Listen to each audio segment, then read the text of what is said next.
অবহেলিত গ্রাম বাংলার দেখেন দৃশ্য এখানে গ্রামের মায়েরা রুটি বানাচ্ছে। দেখেন গ্রামের ভাঙাচুরা ঘরবাড়ি দেখেন কি অবস্থা। আহা! দেখেন এখনো গ্রামের আসলে উন্নয়নের ছোঁয়া খুব একটা নাই বললেই চলে। দেখেন গ্রামে এই ভাঙাচুরা ঘর, এই ঘরেই গরু পালে, কেউ মুরগি পালে। দেখেন এই যে গরু দাঁড়িয়ে আছে। গ্রাম বাংলার যে দৃশ্য, কেউ মুরগি পালে, কেউ ছাগল পালে। তারপরে ছোট, ছোট পুকুর, তারপরে কাঁচা রাস্তা। গ্রামের মায়েরা সেই কাঁচা রাস্তা দিয়ে হাঁটে। কোনো ডিসিপ্লিন নেই।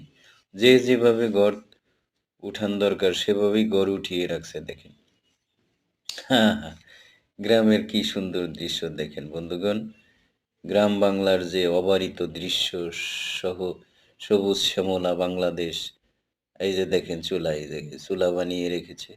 দেখেন এই যে ভাঙাচোরা ঘরবাড়ি। আসলে গ্রাম অঞ্চলে গেলে গ্রামের যে পরিবেশ এটা সচরাচরই চোখে পড়ে। গ্রাম তো গ্রামই, গ্রাম এমনই। গ্রাম থেকেই মানুষ উঠে আসে, গ্রাম থেকে মানুষ শহরে বসবাস করে দেখেন। নানান জায়গায় ঘুরলে গ্রামের বিভিন্ন দৃশ্য চোখে পড়ে। ভিডিওটি দেখবেন।